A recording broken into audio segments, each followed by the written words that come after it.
नमस्कार दोस्तों, वाद न्यूज में सभी दर्शकों का स्वागत है। हम अपने दर्शकों को बताने जा रहे हैं कि महाराष्ट्र की राजनीति में बहुत बड़ा भूचाल आने की संभावना स्पष्ट तौर पे दिखाई दे रही है।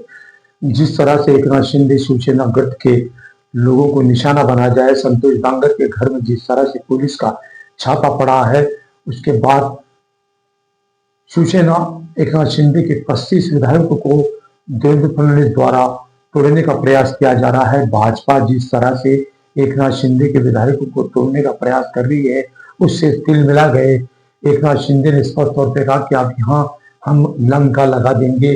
उसके जवाब में वो कहे कि हमने देवेंद्र फडणवीस को उसका जवाब दे दिया।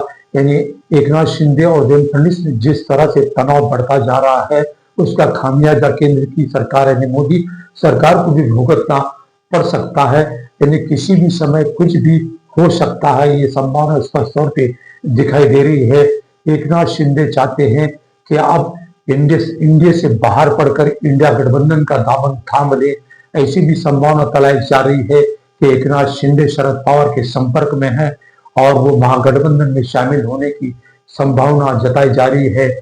जिस तरह से नीतीश कुमार के साथ भाजपा ने जो खेला खेला, अब वही उसी की एकनाथ शिंदे के साथ भी वही खेला होने जा रहा है। एकनाथ शिंदे अब इंडिया से बाहर पड़ने की संभावना लगभग तय मानी जा रही है।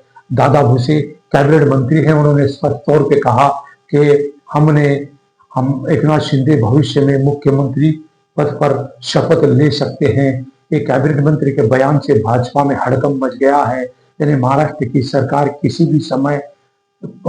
भी समय गिराई जा सकती है।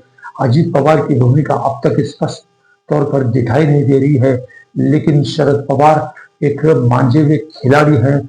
वो शरद पवार किसी भी तरह अजीत पवार को ऐन वक्त पर भाजपा से अलग करने की भी संभावना जताई जा रही है। यानी एकनाथ शिंदे और देवेंद्र फडणवीस की जो तलवारें म्यान से बाहर हो चुकी हैं, अब इसको रोकना नामुमकिन नजर आ रहा है।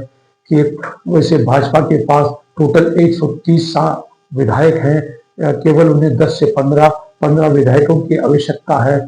लेकिन एकनाथ शिंदे, अजीत पवार, उद्धव ठाकरे, कांग्रेस और शरद पवार एक हो जाते हैं तो एकनाथ शिंदे का रास्ता आसान हो सकता है, क्योंकि सबसे ज्यादा विधायक एकनाथ शिंदे के पास है। यानी 56 विधायक हैं और 7 सांसद सदस्य हैं। यानी केंद्र के 7 और नीतीश कुमार के 12 और चंद्रबाबू नायडू के 16 ऐसे विधायकों की संख्या तकरीबन 25 के करीब जाती है। यानी इंडिया गठबंधन के पास जो केंद्र सरकार के अंदर जो 292 का आंकड़ा है, वो सीधा 262 के करीब पहुंच जाएगा और इंडिया गठबंधन के पास 275 के करीब आंकड़ा पहुंच जाएगा। यानी केंद्र से अगर समर्थन वापस लेते हैं तो मोदी सरकार का भी पतन होगा और महाराष्ट्र में भी देवेंद्र फडणवीस सरकार का पतन होगा। ऐसी संभावना जताई जा रही है। वार्निश ने बारीकी से इस जितने भी घटनाक्रम को बारीकी से देखा है।